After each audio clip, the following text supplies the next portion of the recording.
ہو گیا. عائشہ آج ایک بریکنگ ہے میرے پاس، اس پہ ہم بات کریں گے. جی جی کیونکہ میں نے کہا پہلے بتا دوں کہ ایک بریکنگ ہے تاکہ ناظرین کی دلچسپی ہمارے ساتھ منسلک رہے. جی. السلام علیکم ناظرین، یہ ہے گلوبل وائس ٹیلی ویژن. میں ہوں راشد بھی، اور میرے ساتھ ہیں عائشہ ناز، گلوبل وائس ٹیلی ویژن کی السلام علیکم. تجزیہ کار. آپ کو یقیناً ان کے تجزیے پسند آتے ہوں گے، اگر آتے ہیں تو بھی، اور کوئی خامی ہے تو وہ بھی پوائنٹ آؤٹ کیجیے کمنٹس میں، ہم اپنی اصلاح کریں گے. تو عائشہ بریکنگ یہ ہے کہ ابھی تک تو خان صاحب کا آنکھ کا علاج ہو رہا تھا، اور ہم نے کل بتایا تھا کہ اس کا اگلا مرحلہ بھی ایک اور چیک اپ ہوگا. جی. وہ چیک اپ بھی پہلے چیک اپ کی طرح خفیہ طریقے سے ہوا، جی. لیکن اس کے ساتھ ساتھ آنکھ کے ساتھ ساتھ دل کا چیک اپ بھی کروایا گیا. یہ ایک بریکنگ ہے کہ دل کا، ہارٹ کا چیک اپ کیوں کروایا گیا، اور اس کے بارے میں حکومت کا موقف کیا ہے. کل جب چیک اپ ہوا تو اس کے بعد جو پارٹی چیئرمین ہیں گوہر، جی کیا نام ہے پورا؟ بیرسٹر گوہر. جی. کیونکہ گوہر ایوب اور بیرسٹر گوہر کنفیوز کر دیتے ہیں عموماً مجھے، وہی آپ والی بات عمر کا تو کہا تھا. تو بیرسٹر گوہر کا ایک ٹویٹ تھا کہ رات کے 2 بجے مجھے کال آئی کہ ہم چیک اپ کروانے جا رہے ہیں، اور اس کے علاوہ مجھے کچھ معلوم نہیں، اور یہ رات کا یہ پہر کیوں چنا گیا. ان کے اس ٹویٹ کی وجہ سے ظاہر ہے پارٹی میں ایک دفعہ پھر وہی جذبات پیدا ہو رہے تھے جو پہلے ہوئے تھے. تو اس کو کلیئر کیا آج پارلیمنٹ میں لاء منسٹر جو ہے ہمارے اعظم نذیر تارڑ صاحب. جی. انہوں نے کہا کہ میں بہت ذمہ دارانہ بیان دے رہا ہوں. جو پہلے چیک اپ ہوا تھا اس میں ایک انجیکشن لگا تھا، اور دوسرا تو لگنا تھا، فالو چیک اپ بھی ہونا تھا، اور اس کے لیے کل خان صاحب کو دوبارہ پنز لایا گیا. جی. اور رات کو لیٹ نائٹ لانے کی وجہ صرف یہ ہے کہ خان صاحب کی پرسنالٹی انتہائی امپورٹنٹ اور حساس ہے، ہائی پروفائل ہے. اور اگر ان کو پتہ چل جائے دن میں لایا جا رہا ہے تو یقیناً ان کے پرستار جو ہیں وہ پھر ایسے راستہ روکتے ہیں کہ ایمبولینسز کو بھی راستہ نہیں ملتا، اور مسافروں کو بھی راستہ نہیں ملتا. خان صاحب کے کیس میں یہ افورڈ نہیں کیا جا سکتا، اس لیے یہ فیصلہ متعلقہ ادارے عوامی مشاورت سے طے کرتے ہیں، اور وقت بھی وہی طے کرتے ہیں. تو کل جو معائنہ ہوا وہ الشفا کے آئی اسپیشلسٹ ہیں ڈاکٹر ندیم، اور پمس کے جو ہیڈ ہیں آئی ڈپارٹمنٹ کے، وہ دونوں موجود تھے، اور انہوں نے اپنی مشاورت سے دوبارہ معائنہ کیا اور انجیکشن لگایا، جس کے بعد ان کا کہنا یہ ہے کہ خان صاحب کا دل کا بھی ایڈوانس اور احتیاطاً ٹیسٹ کروایا گیا، چیک اپ کروایا گیا، جو ہارٹ ٹیسٹ ہوتے ہیں جو طریقہ رائج ہے.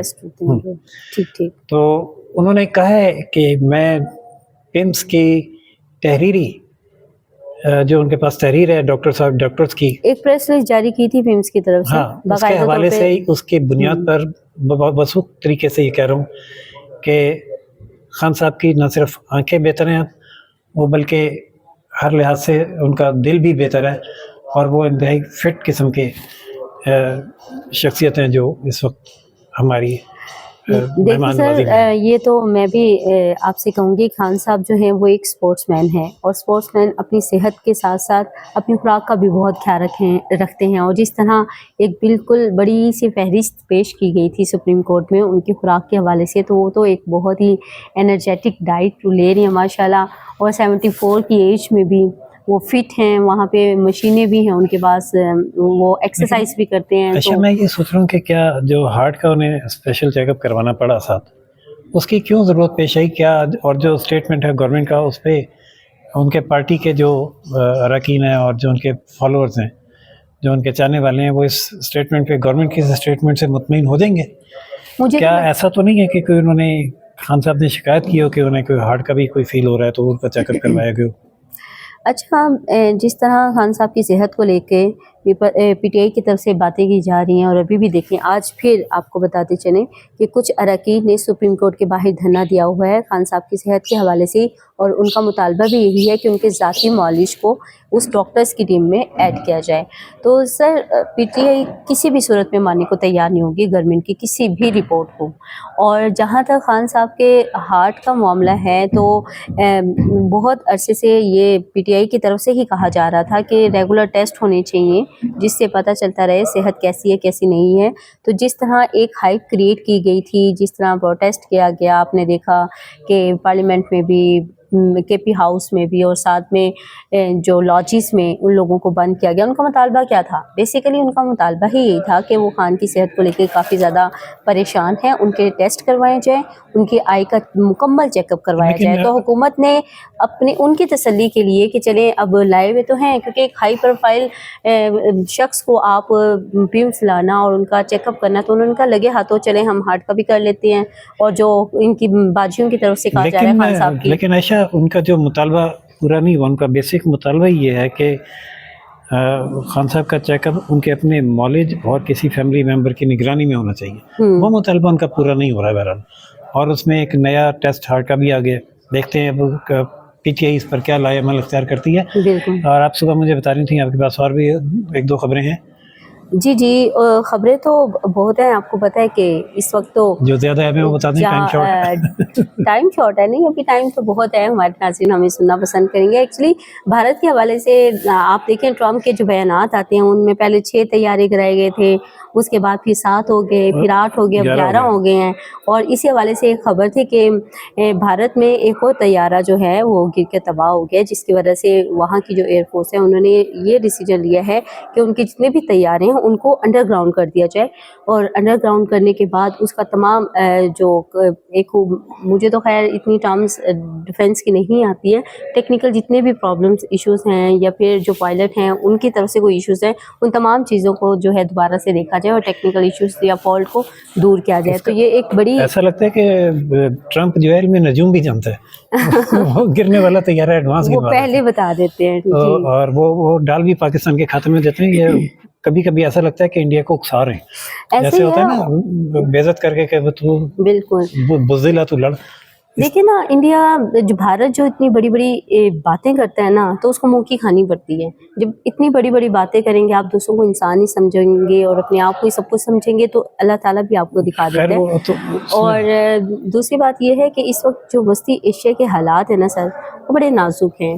ایک طرف تو ہم دیکھ رہے ہیں کہ افغانستان کے جو پاکستان اسٹرائک کر رہا ہے, کیونکہ افغانستان سے ہمیشہ پاکستان پہ حملے کیے جا رہے ہیں, ہمارے نوجوانوں کو نشانہ بنایا جا رہا ہے. اور پاکستان کی طرف سے بارہا یہ پیغامات دیے گئے کہ یہ دہشت گردی بند ہونی چاہیے. جو طالبان پاکستان میں آ کے دہشت گردی پھیلا رہے ہیں ان کو روکنا چاہیے, لیکن افغان گورنمنٹ جو ہے وہ اس پہ ان کی جو بھی نہیں رینگتی, وہ عمل ہی نہیں کر رہی, جس کی وجہ سے آپ دیکھیں پاکستان میں کتنی زیادہ بد امنی. ایک طرف پشاور, خیبر پختونخوا, وہاں پہ باجوڑ میں بھی آپ دیکھیں دوبارہ سے حملہ ہوا ہے. اور دوسری طرف آپ بلوچستان کو دیکھیں کہ بلوچستان بھی دہشت گردی کی زد میں ہے. ابھی ریسنٹلی اسلام آباد میں بھی ایک خودکش حملہ ہوا جس میں ہمارے تقریباً 32 جو قیمتی جانیں تھیں ان کا ضیاع ہو گیا.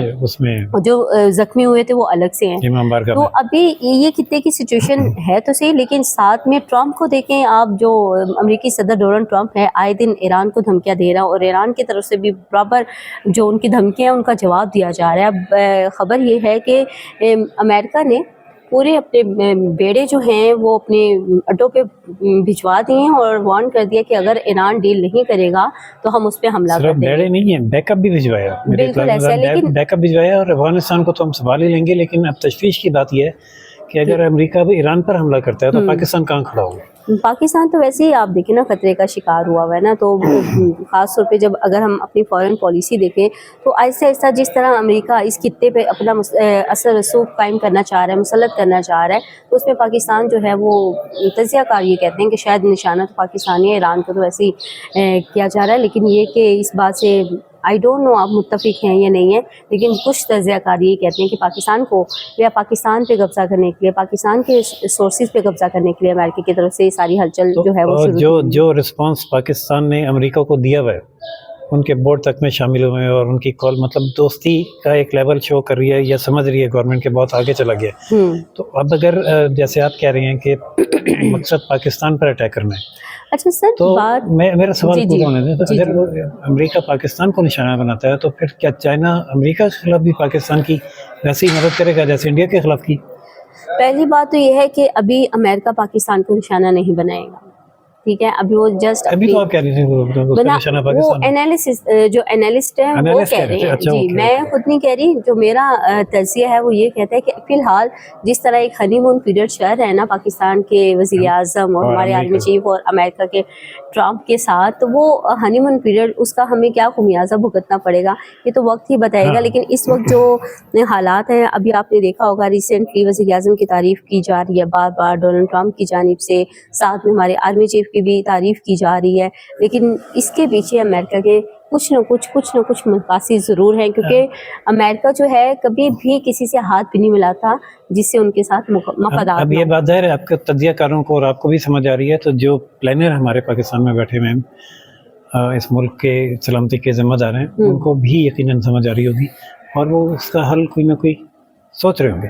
ظاہر ہے وہ ایک پورا تھنک ٹینک ہوتا ہے جو تمام معاملات کو بہت گہری نظر سے دیکھ رہا ہوتا ہے. سر ایک اور چھوٹی سی معلومات میں یہاں پہ اپنے ناظرین کو دینا چاہوں گی. آپ کو پتہ ہے کہ ایران میں ایک میسیج آیا پوری ایرانی قوم کو، اور وہ میسیج جو ہے وہ ایک عجیب و غریب نمبر سے آیا ہے کہ صدر ٹرمپ کے حوالے سے کہ وہ بات کر رہے ہیں تو اسے بات نہیں کریں، وہ عملی اقدامات بھی کریں گے. آپ یہ دیکھیں کہ ٹیکنالوجی کیسی آ گئی ہے، کس طرح سسٹم کو ہیک کیا گیا، کس طرح ایرانیوں کے موبائل پہ میسیجز دیے گئے، اور یہ بھی ایک کمیونیکیشن کی قسم ہی ہے، اور اس طریقے سے ایرانیوں کو بتایا پچھلی گیا دفعہ ہے. ہم نے دیکھا نا جب امریکہ نے حملہ کیا تھا تو ایرانی بہت بہادری کے ساتھ ڈٹے ہوئے تھے اور بالکل جوش و جذبے کا مظاہرہ کر رہے تھے. اس دفعہ شاید اسٹریٹجی یہ ہے کہ وہاں کے عوام کو پہلے سے ڈرا کے خوف زدہ کر دیا جائے، مایوس کر دیا جائے، اور کوشش ان کی یہ ہے کہ زیادہ سے زیادہ ایرانی ایران چھوڑ دیں.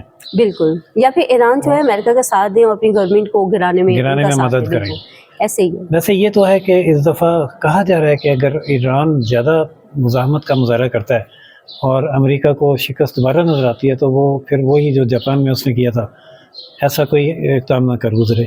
یہ اس چیز کو بھی بہت پروپوگیٹ کیا جا رہا ہے لوگوں کو خوف زدہ کرنے کے لیے. بالکل ایسے ہی ہے. بس یہ جو معاملات ہیں نا یہ بہت زیادہ کشیدہ ہیں، نہ صرف پاکستان نہ افغانستان کے، ایران اور امریکہ کے درمیان بھی کشیدگی کافی شدید ہو رہی ہے. اب دیکھنا یہ ہے کہ اس خطے کی صورتحال کو بہتر کرنے کے لیے کون کون سے ممالک اپنا کلیدی کردار ادا کرتے ہیں، اور ساتھ میں یہ بھی دیکھنا ہے کہ کیا امریکہ ایران پہ دباؤ ڈالنے میں کامیاب ہوگا، اور کیا ایران اپنے جو ان کے جوہری ہتھیار جو ایٹمی طاقت بننے کے اس کے اوپر الزام لگایا جا رہا ہے اس پہ پیچھے ہٹتا ہے یا نہیں. تو یہ آنے والا وقت ہی بتائے گا. اچھا، پھر جو بھی ڈیولپمنٹ ہوگی ہم سبھی ناظرین کو آگاہ کریں گے. اب اجازت لیتے ہیں.